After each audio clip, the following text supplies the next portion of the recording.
예, 인사드리겠습니다. 반갑습니다. 예, 덕송 너무 감사합니다. 오늘 이 시간에는 어제에 이어서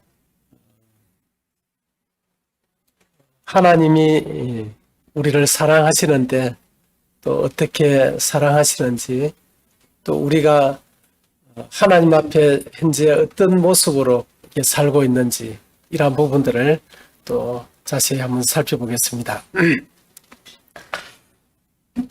예, 이 그림을 이렇게 보면 역시 참 하나님은 우리를 사랑하셔서 우리를 이 땅까지 사람이 되어 찾아오셨는데, 우리는 그 하나님의 사랑을 잘 알지 못하기 때문에 하나님께 등을 돌리고 하나님을 떠나서 내 뜻대로 내가 주인이 되어서 내가 왕이 되어서 하나님을 거역하고 사는지도 모르고 하나님을 거역하고 반항하고 반역하면서 살아가고 있는 것이 우리의 모습이거든요. 이런 우리를 하나님께서 그 행한 대로 심판하지 아니하시고 오히려 이런 우리를 아버지가 부모님이 자식을 불쌍히 여김과 같이 하나님께서 우리 인생을 불쌍히 여기시고 우리를 지금도 회개하고 돌아오라고 이렇게 부르고 계시는, 참 그 하나님의 그 마음과 사랑을 생각하면 참 마음에 눈물이 있습니다. 참 우리가 무엇이라고, 인간이 무엇이길래 하나님께서 참 이토록 인간을 깊이 생각하시고 또 이렇게 사랑하고 계시는지 참 이해할 수 없지만 그 하나님의 사랑이 얼마나 큰지 참 감격이 됩니다.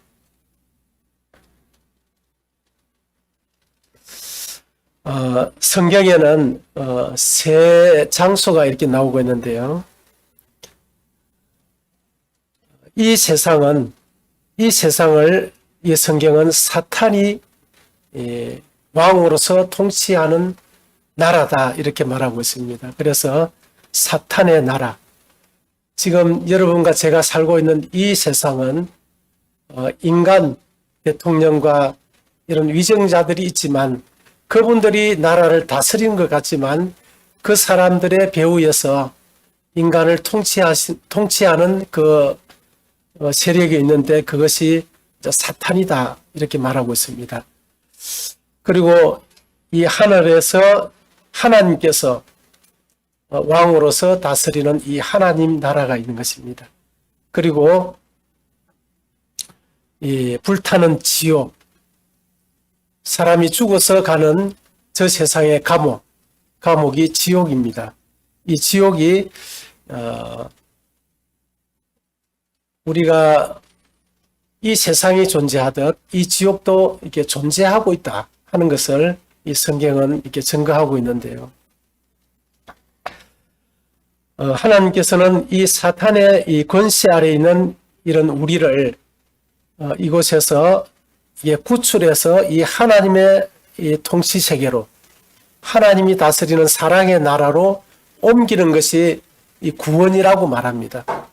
하나님은 이 일을 지금도 하고 계시고 끝까지 이 하나님의 이 초청을 거부하고 이 사탄의 이 지배 가운데 살면서 사탄에게 순종하고 자신이 왕이 되고 주인이 되어서 하나님을 거역하고 반역하는 그런 삶을 멈추지 않고 회개하지 않고 하나님께로 돌이키지 않는 사람들은 이게 죽게 될 때에 이 불타는 지옥으로 이게 들어가서 이 지옥에 갇히게 된다고 하는 겁니다. 이 세상에서도 보면 죄를 지은 사람은 이 형사나 이 경찰이 와서 잡아가지고 1차적으로 경찰서 가면 유치장이 있습니다. 유치장에서 29일 동안 구류를 살게 하거든요. 거기 있을 동안에 여러 가지 법적인 재판이 진행이 됩니다. 그래서 거기에서 어느 정도 재판이 진행돼서 행위 확정되면 교도소라는 곳으로 다시 또 옮겨가거든요. 거기에서 이제 교도소 생활을 이렇게 하게 되는데, 인간이 어떻게 그냥 죄를 지으면 바로 교도소로 안 보내고 유치장으로 갔다가 다시 교도소로 가게 되는지, 그걸 어떻게 발견했는지 참 신기하더라고요. 왜냐하면 하나님이 그렇게 하고 계시거든요. 1차적으로 우리가 죄를 해결하지 못하고 세상을 떠나면 이 음부라는 곳으로 들어가게 됩니다. 음부라는 지옥으로 들어가게 되는데 거기서 영원히 이제 그곳에서 고통을 받고 있다가 일정한 시간이 지나면 하나님께서 그 영혼과 육체를 다시 결합을 시켜서 그 음부보다 더 뜨거운 게헨나라는 이 지옥으로 이게 보내서 그곳에서 이제 영혼을 이제 살게 하거든요. 근데 이 세상에도 이제 유치장과 이 교도소, 이 제도가 하나님께서 하시는 거하고 너무나 이게 흡사하다는 것을 이게 볼 수가 있습니다. 하나님께서는 이제 우리를 사랑하셔서 이 사탄과 함께 한패가 되어서 나도 알지 못하는 사이에 사단과 한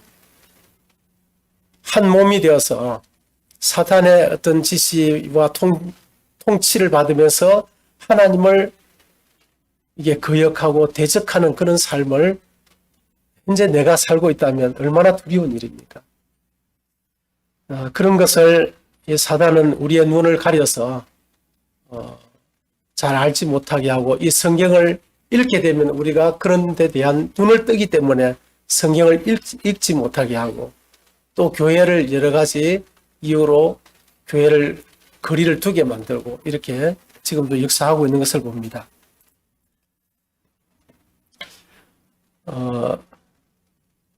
요한복음 3장 3절에 이런 말씀이 기록되어 있습니다. 예수께서 대답하여 이르시되 진실로 진실로 내게 이르노니 사람이 거듭나지 아니하면 하나님의 나라를 볼 수 없느니라.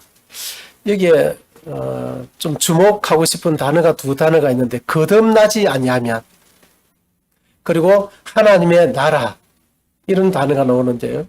거듭나지 아니하면 하나님 나라를 볼 수 없기 때문에 들어갈 수도 없다 하는 것을 말씀하고 있죠. 근데 거듭나는 조건은 내가 반드시 죽음을 거쳐야만 거듭나게 된다고 하는 겁니다. 그런데 내가 거듭났습니다 하면서도 내가 죽은 사실이 없는 사람, 이 죽음을 통과하지 않는 사람은 사실 거듭났다는 그 말이 자신이 스스로 주장하는 것이지 하나님이 인정하는 거듭남은 아닐 수 있다고 하는 겁니다. 이 사탄의 나라에서 사단을 왕으로 사단의 그 통치 아래서 하나님을 반역하면서 살았는데 그 문제가 해결되지 않고 하나님의 나라의 백성이 되었다. 이것은 있을 수 없는 일이잖아요. 어떻게 자신을 반역한 그 사람을 그 죄 문제를 해결하지 않고 어떻게 하나님 나라의 백성으로 어떤 왕이 자기 백성으로 받아들일 사람이 누가 있겠습니까? 자신을 왕으로 인정하지도 않고 자기가 스스로 왕이 되어서 나를 반역하고 있었는데 그래서 그 반역의 죄 문제가 확실하게 처리가 되어야 된다고 하는 겁니다.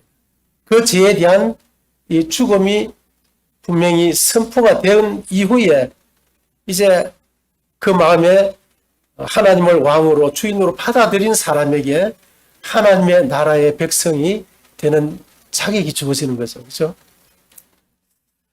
그래서 이 거듭난다는 것은 반드시 내 마음에 성령으로 말미암아 내가 죽을 죄인이구나. 정말 심각한 죄를 가지고 있는 그런 하나님 앞에 반역의 어마어마한 죄를 가지고 있구나. 이것이 내 마음이 인정이 되고 이 죄가 하나님 앞에 죽음으로 주님의 이 죽음을 통해서 주님과 내가 연합해서 주님과 함께 이 죄에 대한 죽음이 선포되고 그 다음에 예수님을 나의 주인으로 마음에 영접했을 때에 그때 이제 구원이 이루어지는 거잖아요. 그런데 이런 이제 구원의 이 부분을 너무 가볍게 이렇게 다루다 보면 사실 이런 것이 슬그머니 넘어가게 되면 결국은 이 바늘을 가지고 이렇게 옷을 꾸미는데 아무리 급해도 이 바늘 허리에다가 이렇게 실을 이렇게 깨면서 이렇게 그 바느질을 할 수가 없듯이 반드시 거쳐야 되는 이 과정들이 있다고 하는 겁니다. 그런데 그런 과정을 무시해버리면 사실 나는 구원받았습니다. 아무리 외쳐도 하나님은 그 구원을 인정할 수가 없는 이런 일들이 발생할 수 있다 하는 것을 제가 먼저 말씀을 드립니다. 그래서 거듭나기 위해서는 반드시 주님과 내가 함께 이 하나님의 심판 아래 들어가서 이 죽음이 반드시 있어야 된다는 것. 그리고 하나님의 나라라고 했을 때 이 하나님의 나라는 하나님이 왕으로서 다스리는 그 나라입니다. 그래서 그 예수님을 나의 왕으로, 나의 주인으로 내 마음에 받아들이지 않는 사람은 결코 그 나라의 백성이 될 수가 없다고 하는 사실이에요. 그래서 우리가 조금 생각해 봐야 될 부분이 하나 있는데요. 우리가 예수님을 믿음으로, 구원은 믿음으로 이렇게 받게 되는 겁니다. 행위로 받는 것이 아니라 믿음으로 받는데 이 믿음에는 반드시 대상이 있다고 하는 겁니다. 믿음은 어떤 사실을 믿어서 천국 가는 것이 아니라 믿음의 대상을 믿어야 된다고 하는 거예요. 예수님은 우리의 죄를 십자가에서 담당하시고 무덤에 죽음에 들어가셨다가 능력으로 3일 만에 살아나셨습니다. 그 예수님을, 나의 죄를 대속하시고 부활하신 예수님을 나의 왕으로, 나의 주인으로 영접했을 때에 그 마음의 구원이 이제 이루어지는 것이거든요. 그래서 잘못하면 어떤 사실, 예수님이 이루어 놓으신 사실을 내가 받아들이고 예수님이 존재한다는, 하나님이 살아계시구나, 이것을 내가 믿었다고 구원받는 것이 아니거든요. 예수님이 하신 그 일을 통해서 내 죄를 담당하시고 부활하신 예수님을 나의 주인으로, 나의 왕으로 받아들였을 때에 그때 내 마음에 하나님이 인정하는 이 구원이 이루어진다. 이런 부분을 좀 생각하시면서 이렇게 말씀을 교제를 하도록 하겠습니다. 베드로후서 3장 9절에 보면 이런 말씀이 있습니다. 같이 좀 읽어주시면 감사하겠습니다. 시작.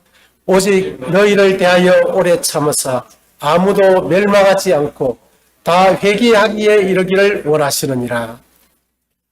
조금 전에 예배 드릴 때도 이 말씀으로 이렇게 예배를 드렸는데요. 이 하나님께서는 우리를 사랑하시기 때문에 여기 앉아 계신 여러분 가운데 한 사람도 하나님은 멸망당하는 것을 원치 않는다고 하는 겁니다. 모두가 다 구원받기를 원하는데 구원받기 위해서는 반드시 이 회개가 필요하다고 하는 겁니다. 회개라는 것은 하나님을 떠나서 내가 주인이 되어서, 내가 왕이 되어서 사단을 따라가든 이 길에서 이것이 잘못됐구나, 이것을 깨닫고 다시 하나님께로 돌이키는, 이것이 회개거든요. 그래서 자기 죄에서 자기 의로 돌아서는 이런 것은 사실 하나님이 성경에서 말하는 회개는 아닙니다. 예를 들어서 믿지 않는 사람이 막 술주정을 막 이렇게 하고 가족을 괴롭히다가 어느 날 갑자기 술을 끊었어요. 술을 끊고 또 집에도 일찍 들어오고 엄청난 이제 회개죠. 그러나 그것은 구원에 이르는 회개하고는 아무 상관이 없다고 하는 겁니다. 구원에 이르는 회개는 내가 주인이 되고 내가 왕이 돼서 하나님을 거역하고 살아가던 그 길을 멈추고 이제 나의 참 주인이시고 왕이신 그 하나님 앞으로 나오는 것, 이것이 성경에서 말하는 회개거든요. 이 회개를 하는 사람에게 이 구원이 선물로 이제 주어지는데, 그런데 이런 과정들을 우리가 소홀하게 복음을 전할 때도 소홀하게 다룸으로 인해서 그 한 영혼을 지옥으로 보낼 수도 있거든요. 최근에 제가 어떤 젊은 청년하고 이제 이렇게 계속 그 구원 상담을 했는데, 그 청년은 중학교 2학년 때 구원을 받았다고 했어요. 그 침례도 받고 자매로 이렇게 생활하는데 이게 뭔가 마음에 이 생명으로 역사하는 이게 없는 겁니다. 그러니까 교회 생활은 아주 모범적으로 하고 있는데도 그 마음에 뭔가 이제 2% 모자라는 게 있어요. 그냥. 그러니까 자신도 알고 다른 사람도 뭐 좀 느끼긴 느끼겠지만은 하여튼 자신이 제일 힘든 거죠. 그냥. 그래서 그분하고 이제 교제를 하면서 들어보니까 중학교 2학년 때에 참된 이제 회개, 하나님께로 돌이키는 이 회개가 없는 것을 제가 구원 간증을 들어보니까 그게 느끼시더라고요. 그래서 그 부분을 좀 얘기했더니 자기가 그렇다고, 자기는 하나님께로 돌이키는 이런 회개가 없었다고. 그래서 그런지 십자가에 내 죄를 예수님 담당했다는 것을 들어도 너무 마음이 듬듬하다는 거예요. 그냥. 그게 내 것으로 다가오지 않고. 그렇게 해서 이제 교제를 쭉 했는데 참 그 간절함도 없고, 그런 상태인데도 간절함이 없고, 아, 내가 구원을 안 받으면 큰일 난다, 뭐 이렇게 해서 막 이렇게 적극적인 면도 없고, 그러니까 자포자기 상태로 너무 오랫동안 방치가 된 거죠. 자기 자신에게 대한 방치가 있었습니다. 그러면서 이제 시간이 지나면서 이 죄에 대한 것을 다시 교제하고 뭐 이렇게 하다가 보니까 얼마 전에 이분이 눈물을 흘리면서 이제 하나님께로 자기가 돌아왔다고, 그 회개하면서 하나님 이런 나를 받아주셔서 감사하다고, 그 회개하고 예수님의 그 십자가를 딱 바라보니까 이 십자가가 이제 자기 것이 되는 거예요. 이 십자가가 바로 나의 이 거역과 반역의 죄를 예수님이 담당하셨구나. 이것이 마음에 들어오니까 그냥 눈물을 흘리면서 이렇게 회개하고 주님을 믿은, 그때 이제 확실하게 이제 구원을 받은 거죠. 그러니까 이제 그때부터 이제 사람이 달라지기 시작하더라고요. 얼굴도 밝아지고 이제 막 자신감이 막 생기지는 이런 모습을 이렇게 보면서 참, 이 중학교 2학년 때 굉장히 감수성이 예민한 시기지 않습니까? 이때에 우리 사천교회도 이제 그런 이제 학생들 아주 좀 신경이 많이 쓰이는데, 그런 학생들이 옆에 이제 친구들이 막 구원 간증하고 침례를 받으니까 자기도 다 뭐 복음을 다 알고 있으니까 지기가 싫으니까 자기도 그냥 복음의 부제를 갖다 대면서 이제 구원받았다고 이제 얘기할 수가 있거든요. 그럼 어른들은 그 맞는 말을 하니까 또 이렇게 교회 오랫동안 다녔으니까 그냥 또 침례를 줄 수도 있고, 그렇게 하고 나면 이제 이제 학생은 만약에 이 청년이 만약에 이렇게 교제가 되지 않았더라면 자기가 또 그렇게 해서 믿음 안에 또 결혼을 했을 거고, 항상 그것을 계속 평생 안고는 불안한 가운데 살다가 결국은 영원한 지옥으로 이제 들어가지 않겠습니까? 이 회개가 주님을 만나는데 너무 중요하다 하는 것을 제가 말씀을 드리겠습니다. 예, 성령으로 아니하고는 누구든지 예수를 주시라 할 수 없느니라. 예, 그래서 이게 구원은 우리가 정확한 복음을 듣는 것도 중요하지만은 성령님께서 역사하실 때에 그 구원이 우리 마음에 이루어지는 것을 우리가 경험하지 않습니까? 그래서 이 구원은 하나님의 주권이 마음에 회복되는 것이다.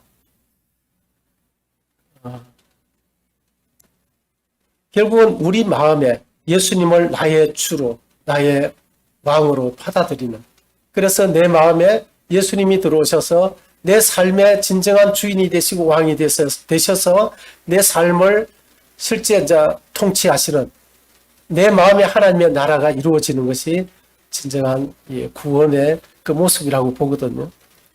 지금 이 사람은 보면 이게 동그라미가 내 마음이라면 내 마음의 그 보좌에 누가 있느냐, 이것이 굉장히 중요합니다. 주라는 말씀은 키리오스에서 주권자, 이 주인이라는 뜻인데요. 이 내 마음에는 지금 주님은 내 마음 밖에 있고 내가 그 보좌의 주인 자리에 앉아 있습니다. 그런데 이런 사람 보면 제사함, 뭐 영원한 속죄, 뭐 깨달았다, 이런 것이 있어요. 그래서 이런 것들이 굉장히 견고합니다. 그래서 흔들리지 않아요. 그러다 보니까 이분은 자기가 구원 안 받았을 거라고 전혀 생각지도 못하고요. 확신을 가지고 있다는 겁니다. 특히 이제 기소선, 이제 그 기쁜 소식 선교회라고 있는데 거기에 있는 분들의 그 교제를 들어보면 이런 현상이 굉장히 많아요. 제사함, 깨달음, 영원한 속죄 이것을 믿고 있지 주님을 믿고 있는 게 없거든요. 그 마음이 인격적으로 주님을 마음에 영접한 게 아니고 내가 죄인인데 이제 죄가 없다. 영원한 속죄를 받았다. 그래서 나는 천국 갈 수 있다. 이렇게 얘기는 하는데 그 마음에 주님이 안 계시니까 인격적으로 전혀 변화가 일어나지 않는 거예요. 굉장히 강팍해져요. 그분들을 보면. 이 두 번째 이제 그림을 보시면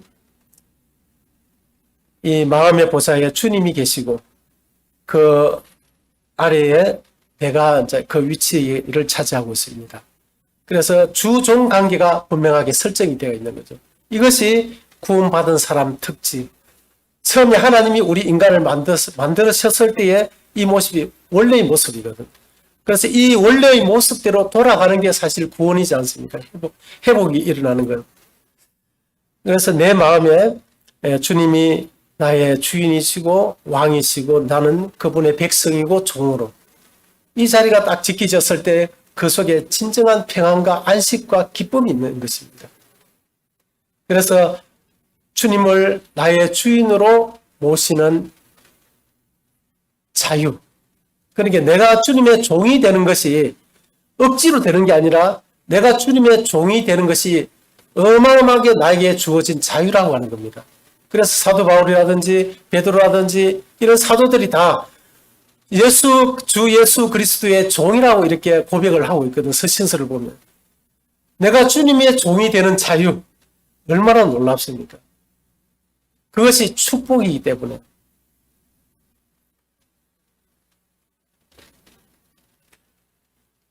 그래서 이 죄가 무엇인지를 정확하게 우리가 이해했을 때 이 복음을 정확하게 전할 수도 있고 또 이 복음을 정확하게 이해할 수가 있다고 하는 것을 우리가 알 수가 있는데요. 요한복음 16장 9절에 보면 죄에 대하여라 하면 너희가 나를 믿지 아니하며 이 말씀의 의미는 이 그림과 같습니다. 너희가 나를 믿지 않는 것, 예수님을 믿지 않는 것이 죄다. 이렇게 말씀하셨는데 예수님이 이 요한복음에서 증거하는 예수님은 천지 만물을 창조하신 하나님이 바로 예수님이다 하는 것을 증거하고 있잖아요. 그래서 그분이 예수님이 바로 만물의 주인이고 이 세상에 오신 구주다 하는 것을 증거하고 있습니다. 그래서 나를 믿는다는 것은 예수님을 나의 주로, 나의 왕으로 믿는 것을 말하고 있거든. 그러면 예수님을 믿지 않는 것은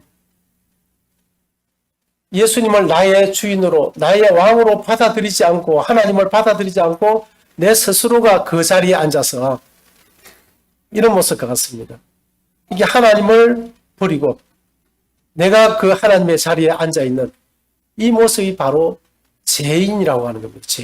죄인이라고 했을 때에 이 모습이 죄인이라고 하는 거죠. 하나님을 버리고 그 하나님의 자리에 스스로 이 보좌에 앉아서 하나님을 거스리고 반항하고 반역하고 살아가는 모습. 그래서 제일 하나님께서 심각하게 문제 삼는 죄가 이 죄의 열매들이라기보다 죄의 뿌리, 근원적인 이 죄를 말하고 있는 것이죠. 그래서 여기에 오늘 참석하신 구도자가 계시면 지금 내가 하나님 앞에 이런 모습을 가지고 있다고 하는 것입니다. 이것을 깨달았을 때에 자연스럽게 마음의 회개가 일어나게 되거든요. 그러면 왜 이런 일이 일어나게 됐을까? 하나님께서 처음에 만드실 때는 하나님이 우리 마음의 보좌에 계시고 우리가 그 백성으로 종으로 이렇게 태어날 때부터 그렇게 딱 태어나야 되는데 지금은 태어날 때 오히려 내가 그 보좌에 앉고 하나님을 버리고 하나님이 없는 그런 마음으로 우리가 태어나 버렸거든요. 왜 그렇게 태어났을까? 그것은 바로 이 에덴 동산의 이 선악과 사건으로 인해서 그렇게 됐다고 하는 겁니다. 이 에덴 동산은 하나님의 나라의 그 모형입니다. 이 하나님의 나라가 에덴 동산에 최초로 이게 우리에게 나타났는데 이 나라의 왕은 하나님이시고 백성은 아담과 하와였습니다. 그리고 이 나라의 법은 이 하나님이 직접 다스리는 게 아니라 이 선악과라는 법을 가지고 이 나라를 다스리셨는데, 이 선악과는 이 하나님의 주권, 하나님이 이 나라의 왕이다 하는 것을 말해주는 것이었습니다. 그래서 이 선악과는 하나님이 왕이시고 너희는 하나님의 백성이다, 그리고 하나님이 창조주고 너희는 피조물이다 하는 것을 가르쳐주는, 그래서 이 아담과 하와를 하나님께서 보호하시기 위해서 이 선악과를 심어 놓으셨다고 하는 겁니다. 이 하나님은 하나님이 지으신 모든 것이 선하다 그랬죠. 예를 들어서 이 선악과를 하나님이 나쁘게 지으셨으면 선하다고 말씀하지 않았겠죠. 하나님께서 이 선악과를 인간을 위해서, 선을 위해서 지으셨다고 하는 겁니다. 그럼 무엇이 선인가? 이 하나님은 이 아담과 하와가 이미 이 아담과 하와가 태어나기 이전에 하늘에서 천사들의 그 반역이 있었습니다. 그래서 그 반역 이후에 인간을 지으셨기 때문에 그런 반역이 다시는 일어나지 않도록 그들을 보호하기 위해서, 그래서 너희들의 주인은 너희들이 아니라 이 선악과를 볼 때마다 이것을 먹는 날에는 반드시 죽는다고 하는, 자기들에게 명령하는 그 명령자가 있다는 것, 주인이 계시다는 것, 이것을 그들이 알게 됨으로써 이 교만해지지 않도록, 하나님의 자리에 그들이 스스로 교만해지지 않도록 이들을 보호하시기 위한 그 하나님의 그 사랑이었습니다. 창세기 2장 17절에 보면 선악을 알게 한 나무의 열매는 먹지 말라, 내가 먹는 날에는 반드시 죽으리라. 이것은 주인만이 명령할 수 있는 그런 말씀이죠. 그죠? 왕이나 주인만이 할 수 있는 것이죠. 그래서 이 아담과 하와가 이 선악과를 볼 때마다 이 하나님의 명령을 기억하면서, 우리가 주인이 아니지, 우리는 피조물이지, 우리는 백성이지, 자신의 그 자리를 이렇게 지킬 수가 있었다고 하는 겁니다. 그래서 이들이 이 자리를 지키고 하나님을 왕으로 이렇게 인정하는 한 이들의 그 미래는 행복이 보장되는 것이었습니다. 그러나 자신이 하나님께 정해주신 그 자리를 이탈하는 순간 그들의 행복은 이제 끝이 나는 것이거든요.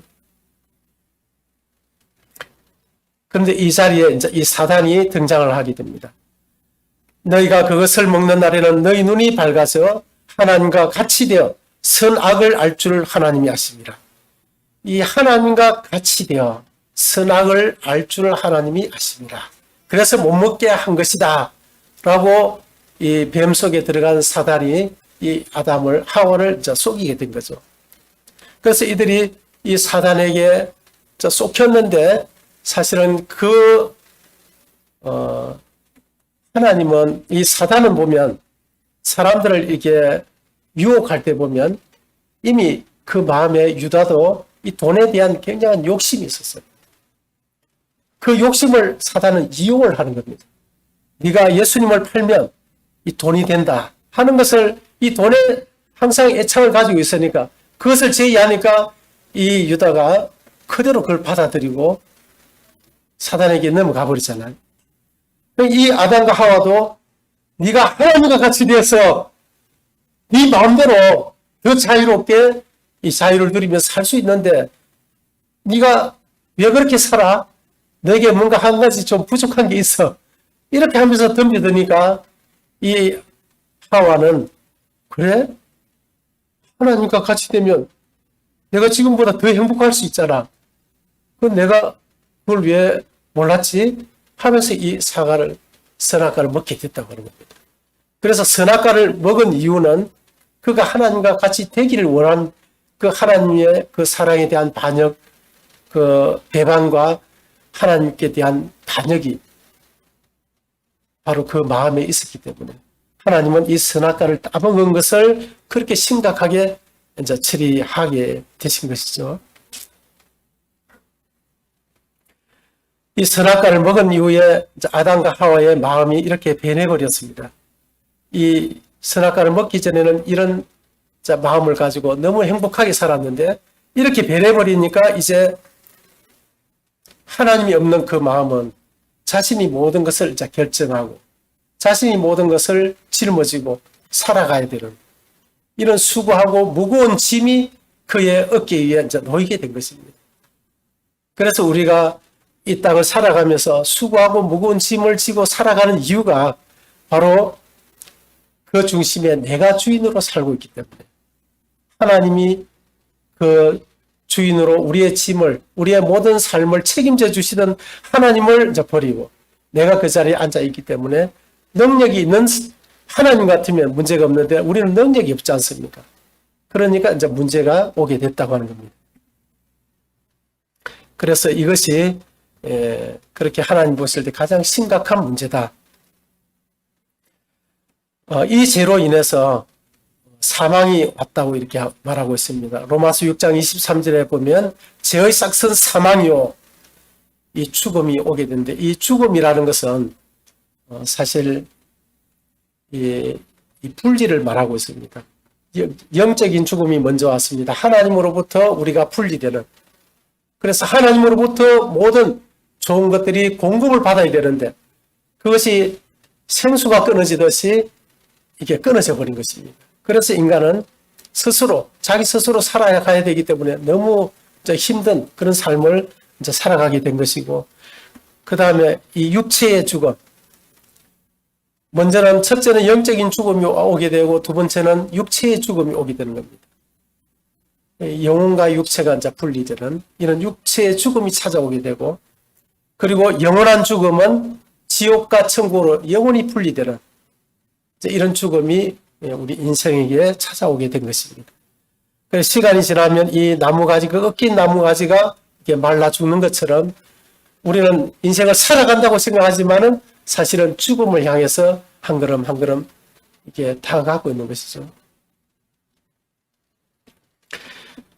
이 죄로 인해서 이 죄라고 하는 것은 이 중심에 하나님을 버리고 내가 그 중심에 앉아 있는 것이 이 죄의 뿌리라고 하는 겁니다.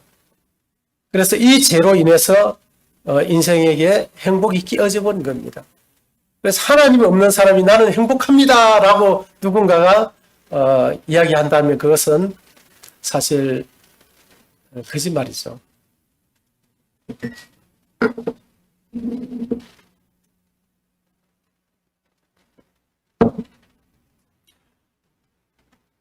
하나님이 없는 그 인생의 마음에는 자신이 주인이 되어 있기 때문에 행복할 수가 없다고 하는 겁니다. 어느 순간까지는 또 행복할 수가 있겠지만은 궁극적으로 행복이 있을 수가 없다. 이 선악과를 선택한 이후에 이제 내가 주인이 돼서 살아갈 때에 어떤 결과들이 나타났냐면 스스로 그 주인 자리를 결코 내려놓지 않는다고 하는 겁니다. 그래서 스스로 주인이 되고 왕이 되고 자기가 하나님이 되어서 모든 것을 자기가 판단하고 이렇게 정죄하고 그렇게 하면서 하나님처럼 살아가는 거죠. 그렇기 때문에 왕은 누구에게도 순종하고 싶지 않는 겁니다. 내가 왕이 되어 있기 때문에 누구의 지배도 받기 싫어요. 그런데 자기는 능력은 안 돼. 그런데 누군가의 지배도 받기 싫어요. 심지어 부모님의 간섭도 싫어하는 것이 인간입니다. 자식이 부모님의 간섭까지도 싫어해요. 그리고 내 생각, 내 뜻대로 되어야 만족이 되고 항상 나의 옳음 속에서 살아가는 그가 살아가고 있습니다. 그리고 하나님을 떠났기 때문에 터진 웅덩이, 하나님을 버린 그 자리에 하나님, 내가 이제 하나님이 되었기 때문에 그 하나님의 그 힘을 가져야 되기 때문에 뭔가를 계속 이제 채우는데 터진 웅덩이처럼 금이 갈라진 깨어진 독처럼 아무리 채워도 채워지지 않는 그런 이제 마음을 가지고 살아가게 있습니다. 그리고 로마서 1장 28절에 보면 마음에 하나님 두기를 싫어한다고 합니다. 하나님을 두기 싫어하는 그 이유는 뭐냐면 하나님은 만물의 창조주고 이게 만물을 다스리는 그 왕이지 않습니까? 그래서 하나님이 내 마음에 들어오려고 하면 내가 그 주인 자리를 내려놔야 되거든. 이미 내가 그 주인 자리를 차지하고 왕자를 차지하고 있기 때문에 다른 왕, 이것을 원치 않는 겁니다. 그래서 궁극적으로 인간은 하나님을 싫어하게 되어 있어요. 대부분의 사람들이 하나님이 자기한테 잘못한 것도 없는데 하나님을 싫어하거든. 왜냐하면 그 하나님 자리에 내가 앉아 있는데 하나님이 들어오시면 그 자리를 내려놔야 되기 때문에. 그 다음에 2장 1절에 보면, 에베소서 2장 1절에 보면 이 불순종의 아들로 살아가고 있다고 하는 겁니다. 참 우리의 마음에 보면 뭔가 안 해, 하기 싫어, 안 해, 이런 것이 마음의 습관처럼 되어 있습니다. 이게 인간은 하나님 앞에 아름다운 모습은 순종이거든, 순종. 어른이 얘기하면, 부모님이 얘기하면 네 알겠습니다. 그렇게 하면 얼마나 집안이 화목해지는데 싫어요. 마음의 반항이 일어나는 것이 다 내가 하나님이 되어 있기 때문에, 왕이 되어 있기 때문에 그렇다고 하는 겁니다. 그리고 하나님의 원수가 되어 있고 마귀의 자녀로 살아가기 때문에 하나님을 항상 거역하는 삶을 살고 있습니다. 그리고 이 반역으로 인해서 심판을 이렇게 자초하는 이제 그런 모습이 나의 모습이다. 그래서 이것은 시간이 지나면 결코 회개하지 않을 때 이것이 심판을 받게 되고 그 심판의 결과로 이 지옥으로 들어갈 수밖에 없는 이런 운명을 가지고 있는 것이 우리의 모습이다 하는 것입니다. 이 지옥 동영상을 좀 틀고 싶은데 시간이 없어서 이 지옥은 한번 들어갔다 하면 다시 나올 수가 없는 곳입니다. 그리고 이 불이 꺼지지 않는 곳입니다. 제가 우리 그 아이들에게 학생들에게 이 지옥에 대해서 설명을 하려고 그 라이터를 갖다 탁 해가지고 이게 1초씩만 이게 불 위에 손을 갖다가 대보라 그랬어요. 손가락 이 불꽃에 대자마자 아이 뜨거워 하면서 그냥 이렇게 도망을 가는 겁니다. 1초도 이게 돼 있지를 못했어요. 그래서 제가 이제 딱 돼가지고 하나, 둘, 셋 딱 했는데 보니까 이게 그냥 이게 물집이 잡히기 시작하더니 그날 밤에 제가 이 아려가지고 진짜 굉장히 고생을 했거든요. 3초를 견디는데 그것이 아려가지고 물집이 잡히면 아려가지고 밤새도록 막 잠을 잘 못 잤단 말이에요. 그 불꽃은 몇 도나 될까요? 그냥 200도는 안 되겠죠. 라이터 불. 그런데 이 지옥의 불은 1300도에서 1600도 유황이 타는 그런 불못이거든요. 그 불 속에 들어갔는데 사람은 터지지도 않고 죽지도 않고 그 불꽃이 나를 갖다 이게 그 화염이 나를 이렇게 휘감고 나를 뜨겁게 할 때에 그 고통이 얼마나 클까요? 그래, 1시간만 지나고 내준다면 그래도 소망이 있지 않습니까? 아니, 1년 후에는 내준다면 그래도 1년 버티면 또 나갈 수도 있는데 그게 아니라고 하는 겁니다. 한번 들어가면 100년, 1000년, 1억 년이 지나도 나오지 못한다고 합니다. 그렇게 끔찍한 곳이 지옥입니다. 이 지옥은 실제 이 반역한 천사를 가두기 위해서 만들었는데 이 타락한 그 마귀를 추종해서 하나님을 반역하는 그 사람들이 같이 이 속에 들어가게 되는 것입니다. 하나님은 여러분 가운데 한 번도 이 속에 들어가지 않기를 바라시기 때문에 회개하기를 원하시는 거죠. 이렇게 이 죄로 인해서 우리 인간은 마태복음 11장 28절 29절에 보면 수고하고 무거운 짐진 자들아 다 내게로 오라 내가 너희를 쉬게 하리라 이런 말씀이 있는데요. 이렇게 해서 수고하고 무거운 짐을 우리가 질 수밖에 없다고 하는 겁니다. 왜 그럴까요? 한번 같이 생각해 보겠습니다. 왜 우리가 수고하고 무거운 짐을 지고 살아가게 되느냐면 내가 이 주인 자리에 있을 때에 이런 현상이 일어납니다. 내가 왕이기 때문에 내가 인정을 받아야 돼요. 그리고 내가 존경을 받아야 돼요. 그런데 내가 무시당하고 내가 인정받지 못할 때 내 마음에 엄청난 갈등이 일어나는 겁니다. 그러면서 내 마음에 전쟁이 일어나는 거예요. 내 뜻과 내 생각이 뭔가 좌절됐을 때에, 또 어떤 회의를 할 때에 내가 낸 어떤 생각이 누군가에 의해서 이게 무시됐을 때에 그 마음에 분노가 일어나요. 말은 안 해도 속에서 지금 막 전쟁이 일어나는 거예요. 그러면 이게 심히 있겠습니까? 갈등과 이 분노 속에서 마음의 전쟁이 이제 막 격렬한 전쟁이 일어나는데 어떻게 쉴 수가 있겠습니까? 그리고 열등감이나 우월감으로 인해서 그것을 극복하기 위해서 또 지키기 위해서 또 쉬지는 못하는 겁니다. 그리고 나의 옳음이 누군가가 당신이 틀렸다고 얘기하면 그때부터 막 이게 지는 잘하나 이렇게 하면서 막 이렇게 이 마음에 계속 전쟁이 일어납니다. 그리고 나 중심의 이런 삶이 부정됐을 때에 거기서 오는 어마어마한 또 이게 고통이 따르는 것입니다.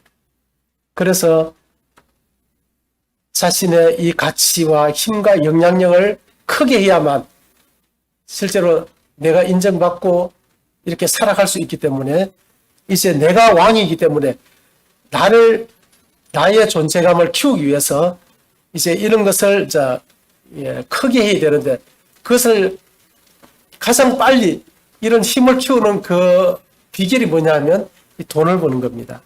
이 돈이 많아지는데 돈이 많아지면 우리가 생각할 때 한 1,000억만 있으면 이제 더 욕심을 안 부릴 것 같은데 1,000억을 가진 사람하고 1조를 가진 사람하고 비교가 안 되는 거예요. 어떤 모임에 딱 갔을 때 1,000억을 가진 사람하고 1조를 가진 사람하고 이게 영향력이 달라져 버린 겁니다. 그러니까 1조 가진 사람하고 3조 가진 사람한테 또 비교가 안 되는 거예요. 그냥. 그렇게 죽을 때까지 이 영향력을 키우기 위해서 우리 인간은 이렇게 수고하고 무거운 짐을 지게 되는 거죠. 그래서 돈이 많아지면 내가 이렇게 어마어마하게 커지는 겁니다. 어디를 가도 인정을 받아요. 그런데 이 돈이 이제 이게 어느 순간에 날아가 버리면 나의 이 영향력도 순간적으로 날아가 버립니다. 그러면 찾아오는 게 우울증입니다. 현대인의 흑사병이라고 불리는 것이 이 우울증이거든요. 그런데 이런 엄청난 이 시련을 겪게 되면 우울증이 아주 심하게 옵니다. 그래서 이제 살고 싶은 마음이 없어요. 그리고 이제 죽음을 선택하는.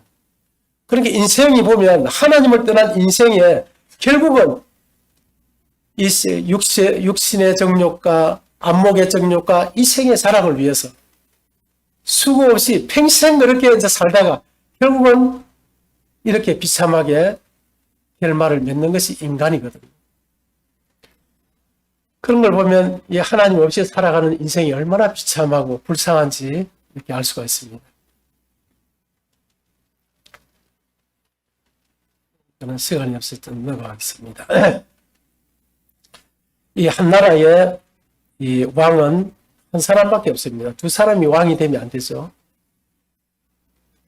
자, 그런데 이 백성은 왕을 왕으로 인정하고 또 왕의 통치를 이제 받는 거죠. 이 왕은 이 백성들을 다스리고 이 백성들을 보호하는 그런 책임을 가지고 있죠.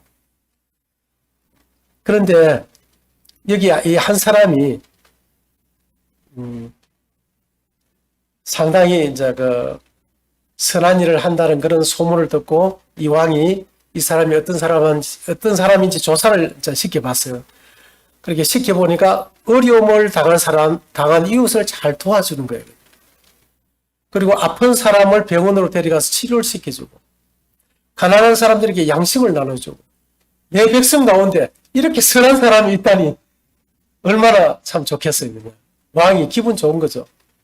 그래서 조사를 하는데, 그런데 문제가 하나 생겼어요. 그런데 이 사람은 심각한 문제를 가지고 있어요. 이렇게 선한 일을 하고 있는데 이 왕의 통치를 받지 않아요. 그리고 왕을 왕으로 인정을 하지 않아요. 그리고 자기 뜻대로 살아가면서.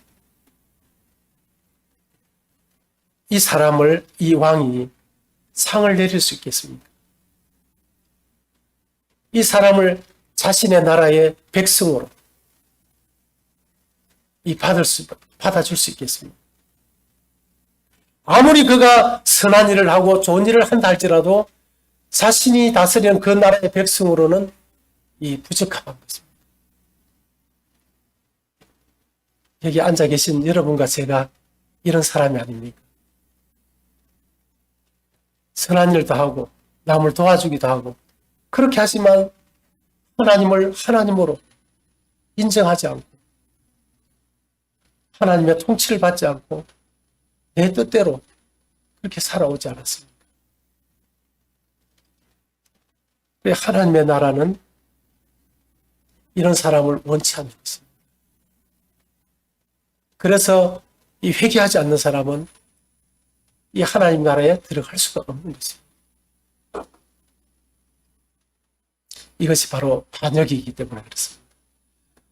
이 왕은 가늠한 사람도 살인한 사람까지도 용서해 줄 수가 있어요. 그러나 이 반역자, 반역하는 사람에 대해서는 결코 용서가 없는 것입니다. 그런데 하나님께서는 우리에게 이 반역의 죄를 그대로 실행하시는 것이 아니라 우리에게 회개할 기회를 주고 계시다고 하는 거예요. 이 세상 임금은 절대 이 반역자를 회개할 수 있는 기회를 주지 않습니다. 바로 자신뿐만 아니라 삼족을 다 잡아와서 완전히 진멸시켜버리는 거예요. 그런데 하나님은 사랑이 많으신 하나님이십니다. 그래서 우리가 이 회개하기만 하면 우리를 다 하나님의 백성으로 받으시기를 원하시는 이 세상의 사랑과는 비교할 수 없는 그런 사랑을 가지신 분이 바로 하나님이시라고 하는 겁니다. 사도행전 20장 21절에 보면 유대인과 헬라인들에게 하나님께 대한 회개와 우리 주 예수 그리스도께 대한 믿음을 증언한 것이라. 이 하나님께 대한 회개, 하나님께 대한 회개, 이게 굉장히 중요하거든요. 모든 잘못한 죄를 다 회개하라. 이렇게 말했다면 우리는 내가 그동안에 지은 죄를 기억을 못해서 그 죄를 빠뜨려서 또 지옥에 갈 수밖에 없습니다. 하나님 그렇게 말씀하지 않았어요. 하나님께 지은 죄를 회개하라. 그것이 무엇이겠습니까? 이 근원적인 죄를 말하고 있는 것입니다. 하나님을 버리고 내가 하나님의 자리에 앉아서 내 뜻대로 하나님을 거역하고 반역하면서 살아온 그 죄를 말하고 있거든요. 이 죄를 회개할 때에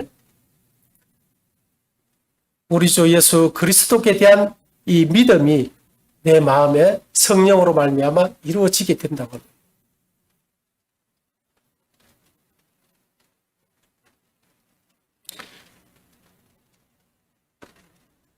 만약에 여러분과 제가 이 하나님의 심판대 앞에 불려놓았다고 생각해 보십시오. 하나님께서 회개하라. 회개하라. 재판관이 그 법정에 불려놓은 죄인에게, 피고에게 피고 회개하시오. 그렇게 말하는 사람이 있습니까?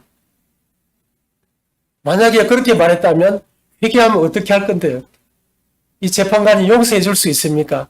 재판관은 용서할 수 있는 권한이 없습니다. 재판관은 죄를 정확하게 정해서 그 죄에 대한 형벌을 정하는 사람이지, 판결하는 사람이지 용서할 수 있는 사람이 아니거든요. 그런데 하나님은 온 우주 만물의 주인이기 때문에 용서할 수 있는 권한을 가지고 있어요. 그래서 하나님은 우리에게 회개하라라고 지금 말씀하시는데요. 이 회개하라고 하는 그 말씀의 이면에는 하나님의 그 따뜻한 용서가 그 속에 들어가 있는 것입니다. 회개하면 내가 너를 용서하려고 한다고 하는 겁니다.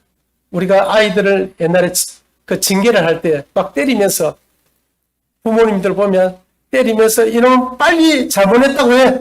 빨리 말 안 해. 잘못했다고 안 해. 이렇게 하면서 때리면서 빨리 그 잘못했다고 해라고 막 때리면서 이렇게 얘기하거든요. 그것은 무슨 마음일까요? 자기 자식을 때리는 부모가 기쁨이 있겠습니까? 마음이 아프니까 한 대라도 덜 때리고 싶은데 이 아이가 고집을 부리는 겁니다. 절대 막 입 다물고는 잘못했다 소리를 안 해거든. 그러니까 빨리 해 이놈아. 내가 네 때리니까 내 마음 찢어져. 빨리 잘못했다 해. 이렇게 하면서 때리지 않습니까? 그런 것처럼 하나님께서 우리에게 회개하라. 회개하면 하나님은 용서하시는 분이거든요. 주 예수님 정말 죄송합니다. 감히 내가 왕이 되고 주인이 되어 살았습니다. 부활하신 주님의 통치를 거역하고 반역하며 내 뜻대로 살았습니다. 지옥으로 가야 마땅한 큰 죄인입니다. 주님, 이 큰 죄인을 불쌍히 여겨 주옵소서.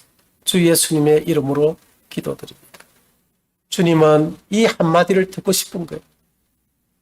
주님, 제가 반역을 했습니다. 주님, 정말 제가 잘못했습니다. 그것이면 족한 겁니다. 네가 헌금을 많이 하고 교회 지금부터 열심히 다니고 이런 게 아닙니다. 그 마음을 하나님께 내려놓고 하나님 앞에 항복하라고 하는 것입니다.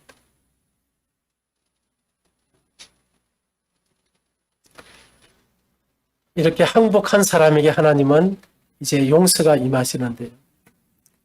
하나님은 이 죄를, 하나님의 그 죄를 사하는 방법은 이 사망입니다. 죄를 지은 사람을 반드시 죽여야 되는데 하나님은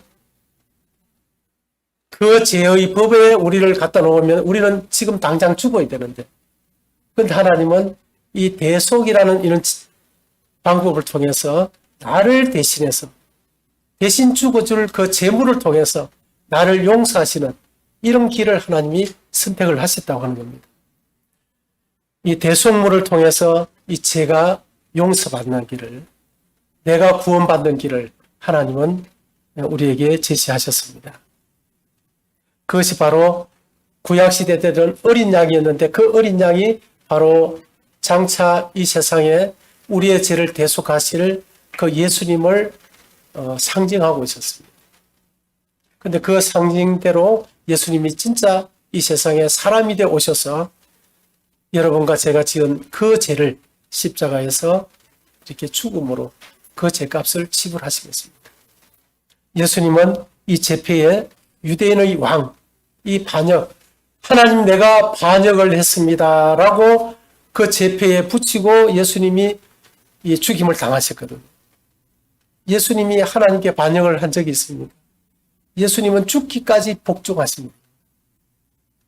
그 반역은 누가 했습니까? 저와 여러분이 하나님께 반역의 삶을 살았습니다. 그 반역의 죄를 예수님이 대신 이 제패를 붙이고 이 죽음을 당하여 주신 것입니다.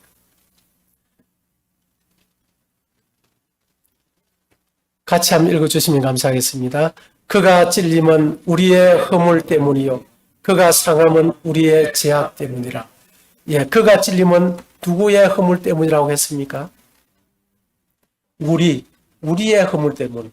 이 우리는 복수입니다. 그래서 단수인 여러분과 제가 그 속에 포함이 되어 있습니다. 그리고 그가 상함은 누구의 죄악 때문이라고 했습니까? 예, 바로 나의 죄악 때문에 예수님이 저렇게 죽임을 당하셨다고 하는 겁니다.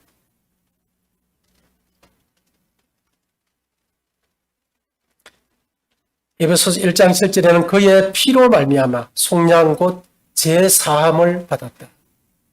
예수님의 죽음으로 죄사함을 받았다고 합니다. 요한복음 19장 30절에서는 예수께서 신포도주를 받으신 후에 이르시되 다 이루었다 하시고 머리를 숙이시니 영혼이 떠나가시니라. 다 이루었다. 이 다 이루었다는 말은 무슨 말일까요? 예, 이 말은 집을 완료했다. 내가 인간이 지은 모든 죄값을 내가 죽음으로 그 죄값을 집을 완료했다. 다 이루었다. 이것이 인류에게 가장 기쁜 소식입니다. 이 소식을 주님은 이 십자가에서 숨을 거두시기 전에 이 말을 선포하시게 됩니다. 온 인류에게 미치는 가장 기쁜 소식, 다 이루었다! 주님은 그 말씀을 선포하시게 됩니다. 이 자리에 앉아 계신 여러분의 죄를 주님은 다 집을 완료했다 라고 선포하셨습니다. 이 성경은 천지는 없어져도 기록된 이 성경 말씀은 결코 없어지지 않습니다. 그래서 내 죄값이 다 집을 완료됐다 하는 가장 큰 이 확신과 근거는 바로 이 말씀이라고 하는 겁니다. 요한복음 19장 30절에 다 이루었다고 하나님이 말씀하셨어요. 주님이 직접 말씀하셨습니다. 주님이 거짓말 하시겠습니까? 절대 거짓말 하지 않습니다. 그렇다면 내 죄가 다 집을 완료된 것이 맞습니까? 네, 맞습니다. 이것이 사실이거든. 이 사실을 내가 이제 받아들이는 것입니다.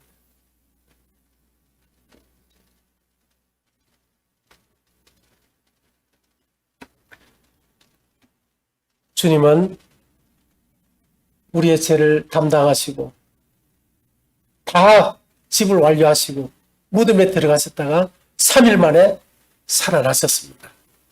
그 살아나신 예수님을 이제 우리가 어떻게 해야 될까요? 예수님을 믿는다는 것은 내가 만일 내 입으로 예수를 주로 시인하며 또 하나님께서 그를 죽은 자 가운데서 살리신 것을 내 마음에 믿으면 구원을 받으리라. 이 부활하신 나의 죄를 다 갚아주시고 부활하신 그 예수님을 나의 주로 주인으로 마음에 영접하는 사람은 구원을 받는다. 예수님을 나의 주인으로 믿는 사람은 구원을 받는다. 믿는 것과 영접하는 것은 동일한 것입니다. 이전에는 내가 이렇게 살았습니다. 그런데 이 죄를 예수님이 혼자 십자가에 죽으신 게 아니라 예수님이 나와 함께 연합해서 그 죄값으로 죽어주신 거예요. 그 어마어마한 반역의 죄가 예수님과 함께 십자가에서 죽음으로 나도 함께 죽었다고 하는 겁니다. 그 죄에 대해서 죽었다고 하는 거예요. 그래야만 거듭나는 기회가 주어지는 것이거든. 이 죽었기 때문에 이제 그 자리에 예수님을 나의 주로 받아들일 수 있는 것입니다. 내가 죽지 않고 내가 그 보좌에 앉아 있는 한 예수님이 그 보좌에 들어오실 수가 없거든. 이것이 이제 예수님과 함께 죽었기 때문에 그 자리가 빈 겁니다. 비어 있기 때문에 예수님을 나의 주인으로 영접할 때 그 자리에 예수님이 자정하실 수 있는 것이거든. 그래서 이전에는 내가 이 정권을 가지고 내 뜻대로 살았지만 이제 정권을 주님에게 이양을 하는 것입니다. 완전히 주권이 주님에게로 완전히 넘어간 겁니다. 그래서 나는 이제 이 주인 자리에서 밑으로 내려오는 거예요. 그래서 항상 내가 주님의 종이고 주님의 백성이 되는 겁니다. 그 자리를 지키는 한 나는 행복한 삶을 살아갈 수 있는 것이거든. 요한복음 1장 12절에도 보면 영접하는 자 곧 그 이름을 믿는 자들에게는 하나님의 자녀가 되는 권세를 주셨어요. 이 예수님을 이렇게 영접한 사람, 믿는 사람에게는 하나님의 자녀가 지금 이 순간에 자녀가 된다고 하는 것입니다. 저는 이 말씀을 통해서 저는 하나님의 자녀가 됐습니다. 그것을 어떻게 알 수가 있을까요? 이 말씀에 의해서 예수님을 내 마음의 보좌에 모셨기 때문에 나는 이미 하나님의 자녀가 된 것입니다. 그 사실 때문에 내 마음이 이제 마음이 흥분이 되고 기쁘고 즐겁고 소망이 생겨나고 그렇게 되는 것이거든요.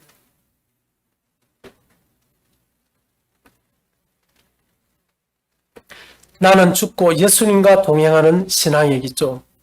이렇게 예수님을 마음에 영접할 때에 이제 삶이 시작이 되는 건데요. 내가 그리스도와 함께 십자가에 못 박혔나니 이 말씀이 무슨 말씀일까요? 예수님이 나를 위해서 나의 죄를 위해서 죽으셨는데 내가 함께 예수님과 함께 죽었다는 것. 이것이 갈라디아서 2장 20절에 하시는 말씀입니다. 많은 사람들이 나의 죄를 위해서 죽은 십자가는 아는데 내가 예수님과 함께 죽었다는 사실을 인정하지 못하니까 또 여전히 내가 또 내 뜻대로 막 살아가면서 힘들게 이제 살아가게 되는 거죠. 그래서 이 사실을 우리가 믿음으로 받아들이는 것입니다. 그래서 주님을 주인으로 모시고 내 안에 내가 죽어 있는 나. 실제 육신은 살아 있습니다. 그런데 법적으로 내가 죽었다는 것을 이제 믿음으로 받아들이면서 살아가는 사람에게 진정한 영적인 승리가 주어지고 성장이 일어날 수 있다고 하는 겁니다. 내 안에 거하라 이렇게 요한복음 15장 4절에 말씀하셨는데 거하라고 하는 것은 주님 안에 주님께 주인으로 순종하라 이런 의미입니다. 그렇게 할 때 주님과 동행하는 삶이 되거든요. 주님과 항상 내 안에 계신 주님, 내 안에 주인으로 왕으로 계신 주님. 저는 이 집회에 오면서 주님이 나와 이렇게 동행하니까 정말 든든합니다. 이런 마음이 그냥 내가 일부러 가지는 게 아니라 그렇게 믿고 있으니까 들어지더라고요. 이 집회에 가는데 막 두려움이 있거든요. 성령님이 역사하셔야 되고 또 이런 여러 가지 이제 참 두려움이 있어요. 그냥. 그래서 나의 죽음을 고백하고 주님이 나의 주인으로 나와 함께 이 영적인 전쟁에 함께 가신다. 이러니까 마음이 굉장히 위안이 되고 든든해지더라고요. 그래서 주님과 동행하는 삶은 사실은 우리 마음에 굉장한 기쁨이 됩니다.